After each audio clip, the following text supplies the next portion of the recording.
I'm almost like shaking from from it, but it's funny how you talk about timing so much, and well, today specifically you talk about timing so much. And while you were speaking, it was like I got reminded of a question that I had thought of earlier, but as you're speaking, you're telling the answer of it, and and so I don't need to. Because everything that you ask for is always active in your vortex. And so when you're tuned in to this energy of source who has been dwelling with your vortex, then you're in the place where not just the question but the answer comes fully into your experience. And that's what satisfaction is. In fact, that's only what satisfaction is.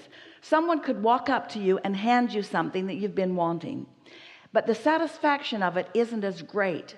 The only place that satisfaction comes from is having an active vibration in your vortex and you having moved yourself vibrationally for the reception of it. So let's say you're really in need of something and somebody takes pity on you and gives it to you.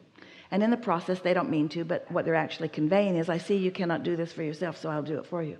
But there's no satisfaction in that. That's where that feeling of entitlement comes from, and where there's just not enough that can be done for you, because no matter how much is being given to you by those around you, you're never satisfied because you didn't line up with what's in your vortex. Satisfaction only comes from life causing you to create it, and then you finding vibrational alignment with it, and then you following your patterns from the receiving mode of witnessing the unfolding of it.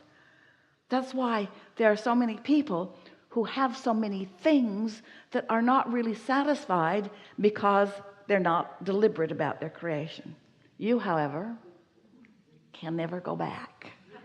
You now know what it is. You now have the formula for living happily ever after.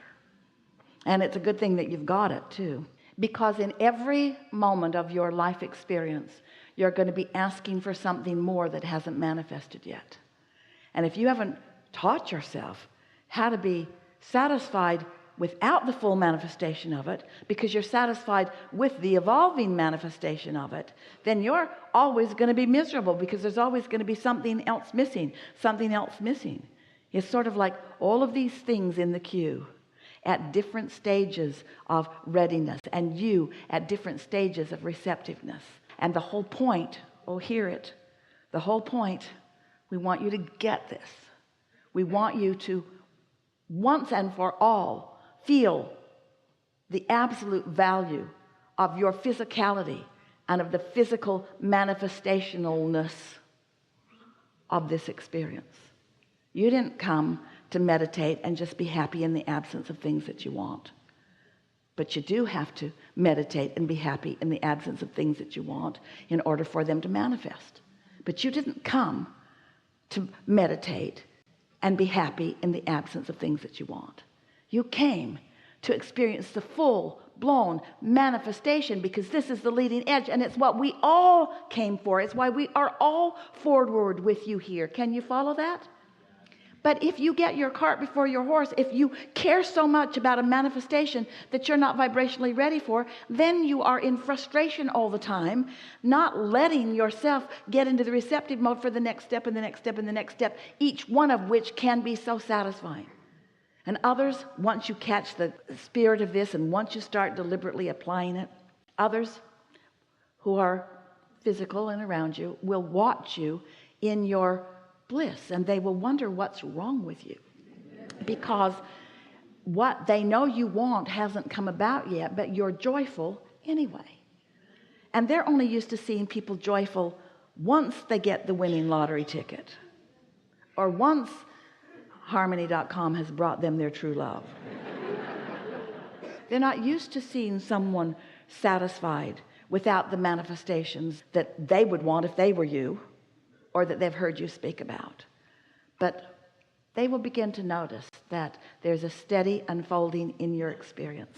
And it doesn't take long before all kinds of things are popping into view in your experience. And they will start noticing the faster speed between your identifying of a desire and its full manifestation. And they will begin to say things about you like, oh, that guy seems like I just barely heard him express that for the first time, and I turn around and he's already living the fullness of it. Well, what is your magic? What star were you born under? Why are you receiving all of this luck? and they won't be able to hear you because they're still in that mode of responding to reality in positive and negative ways. But if you really wanted to help them out, you could say, I just figured out how to chill and how to be happy anyway. I just figured out how to be satisfied anyway. And somehow, the more satisfied without that I was, the faster it came. The more satisfied anyway I was. Because satisfaction is tuning to the vibrational frequency of what you want. And dissatisfaction is tuning away from the vibrational frequency of what you want. And if you are dissatisfied, it can unfold. And if you are satisfied, it can. That's the answer. Not only to living happily ever after, but to manifestations coming into your experience where you and others can experience them fully. We wanted so much for you to accept the reality of this vibrational reality. And after all, why should you? It hasn't manifested, so you can't see it or hear it or smell it or taste it or touch it. You can't point it out to others. They can't confirm to you that it is there. You can feel it, but so often if you want confirmation from others and others aren't there and they can't see it. So we've been having Esther wave her arm around showing you this vortex. Wrote a whole book about it too, in fact. 2 books about this vortex so that you would expect the realness of it. But until it starts becoming a reality that you can see, often you don't accept it as a reality. And that's the first thing that we want you to begin to understand. We want you to be able to accept that there is a vibrational beginning place, just like there is a fetus in the womb for several months before there is a baby in your arms. There is a gestation period, and yet you accept the reality of that even though you can't rock it in your arms yet. And you say, well, there are ways that we can see and know that it's there. And we say, yes, but stop nitpicking with us. Just go with the flawed analogy that there is a gestation period, and more and more and more and more and more, these vibrations turn to thoughts, and those thoughts turn to things. And the experience of those vibrations turning to thoughts and those thoughts turning to things is such a delicious and glorious experience. In fact, that's what you came for. You keep thinking that you came for the manifestation, for the car in the garage, or for the lover in the bed, or for the money in the bank. In fact, sometimes you said to us as we were really giving you a lot of information about this vortex, all right, you said to us vibrationally, we hear it all. How do I get the money out of the vortex and into the bank? When does it come out where I can enjoy it? And we say, you must become a decipherer, an interpreter, a receiver of the vibration, because it is through your perception of it that it becomes reality for you. This turning these thoughts to things is subtle in the beginning. If you're not tuned to it, you don't feel the satisfaction of its existence. And that's a key word that we're wanting you to follow us through in this day. The satisfaction of its existence, even though it's not a full-blown manifestation. That's the key for you. That's the key to living happily ever after. You have to accept that there is a reality that exists, and you must feel satisfaction in its existence before you can be in the receptive mode where you can lead it, follow it, experience it, witness it all the way out into this full-fledged vibrational, but see it, hear it, smell it, taste it, touch it reality. So often your creation is unfolding, but because it is so important to you that you and others see it, that when you look for it and it isn't fully matured and you can't see it, then you doubt it. You see its absence rather than its presence. And so then you offer a vibration of contradiction about it, which holds you in a place where you're not in the receiving mode, and then your witnessing of its evolution ceases for the time of your doubt. You're following? So once you get the hang of this, once you understand that you are the creator of your own reality, and that you can be or do or have anything that you choose, and that as you are the creator, that you have created so many things, you have a vibrational reality, this vortex that we're talking about, that has so much content it would keep you busy for 20 or 30 lifetimes to experience the manifestation of it. It is magnificent what you and your lives have gathered for you. But now you got to tune to it. You've got to perceive it. You've got to receive it. You've got to be the translator of it. And as you are, we're talking about following impulses. We're talking about getting tuned in, tapped in, turned on. We're talking about starting your day in a neutral vibration because you've slept in the night and your momentum has stopped, and you've meditated this morning, and so your vibration is in sync with who you really are. And as you move into the day under those conditions, your receptiveness will be such that there will be subtle impulses that you may not even understand the meaning of. All you will know is it's a good feeling impulse that you wish to follow. And as you do follow, as you wish to follow that good feeling impulse, then what happens is it leads to another and another and another and another until there's a full manifestation. And oh, you are so beautiful and so happy as you recount those manifestations, as you talk about how you met and how you were over there and different things. It's really quite nice to see you in the awareness of how this manifestation came about. And you have so many examples in your own life that will undoubtedly awaken as we are moving forward in these hours that we are together.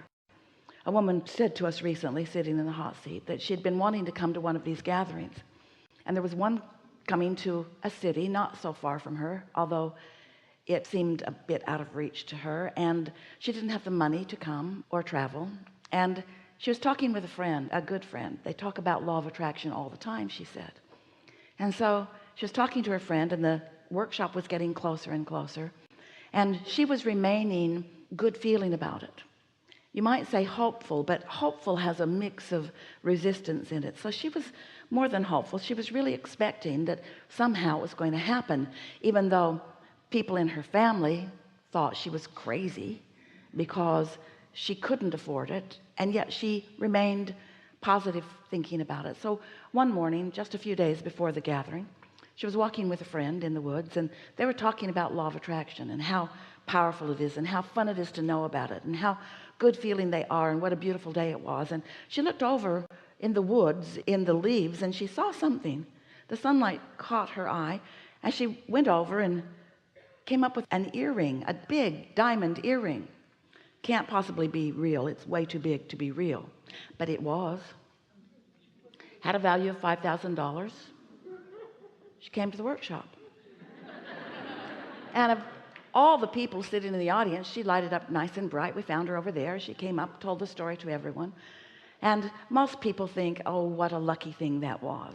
And we say, what a law of attraction thing that was, and what a receptive mode she was in, a receptive mode that made it possible for her to be walking at the right time in the right place and looking just right when the sunlight was shining just right. How about that? At the same gathering, another woman told us another similar sort of story, that she also wanted to come to a gathering, also was waiting to gather up the money, didn't know how she was going to do it either. And a friend said that she would help her with her flight. And so she got her through an airline affiliation on standby. And the two of them were flying from two different cities to Chicago. And so she got to the airport, and the flight filled, and there wasn't room for her. But she didn't feel discouraged because she'd been thinking about it for a while, and she really believed she would get on the flight. And then the next flight filled, and she didn't get on it either. But she still didn't lose her feeling of expectation. She called her friend who was just boarding her flight from her city, and she said, I didn't get on the first two flights. And her friend said, well, maybe you could get a flight to another city, and then you could get a flight from that city into Chicago. That's a possibility. And so the woman went to the help counter, and she proposed that to the woman behind the counter, and the woman said, well, where is it you're wanting to go? And she said, I'm wanting to go to Chicago. And she said, wait a minute. And she looked and she said, I think I can get you on this flight. And so she gave her the gate assignment, and off she went. And when she got onto the aircraft, she was the only passenger on it. It was a great big airplane that was being moved, and she was the only passenger on the airplane. The captain said, good morning, ma'am. The flight attendant stood in front of her and did the all just for her.